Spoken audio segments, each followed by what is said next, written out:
how many people receive this grace and so easily? Look, if you go to a guru, they'll say, look, first of all, join my ashram, and for 20 years recite this thing that I'm telling you, sit on the bank of the Ganga and recite this day and night, memorize this, and I'll test you.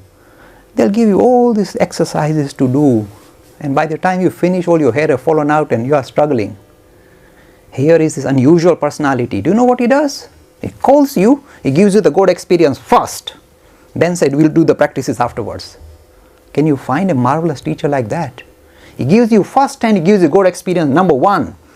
Almost every youngster who came to him in this particular juncture, all of them were given good experience literally on the first or second visit. Boom! Narendra, Rakhal, remember I told you the stories of Vivekananda.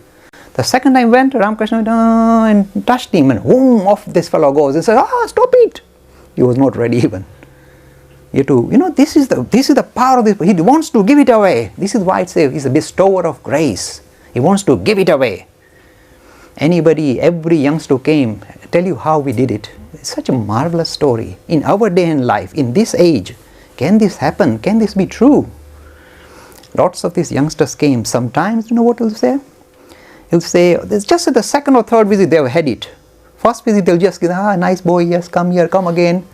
That's all. Second time, they are in trouble. When they visit, he will go near them and boom, pass it on straight away.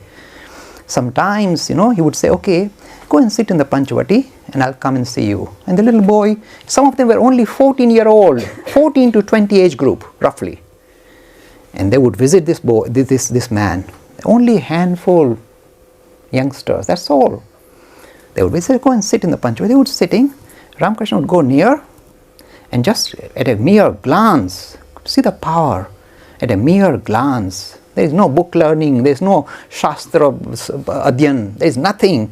By mere glance, the fellow begins to shudder and in no time closes his eyes and goes into the deepest meditation. He doesn't know what's hit him.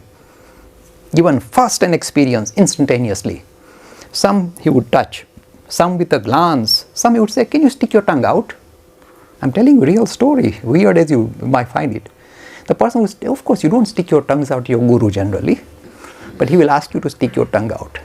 And then he'll come mumbling something and we don't know what he does. He somehow kind of scribbles something on your tongue. And the moment that happens, you are gone. You see, gone where?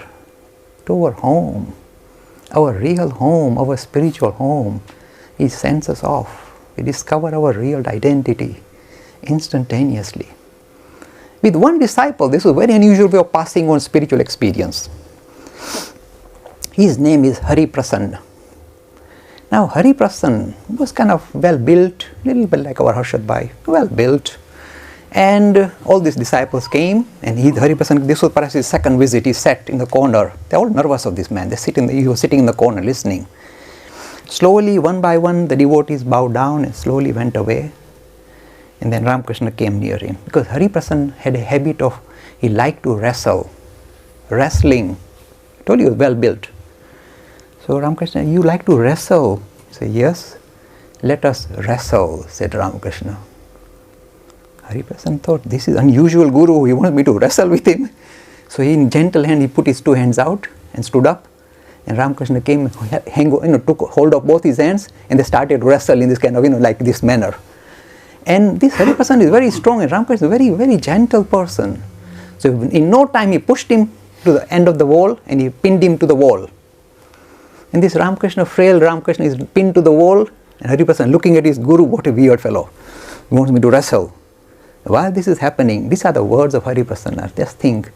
He said, while I was holding him, I suddenly felt tremendous power coming out of his body, through his hands, entering my system. Waves and waves of spiritual experience engulfed me. I was in tears of joy flowing, and I was shuddering. I said, what is this? What is this? You see, when you get spiritual experience, this is the first thing you find. You say, what is this? What is this? It is so powerful, so overwhelming. So here is this wrestler who is pinning the master, on the wall, and going, what is this? What is this? He's shuddering.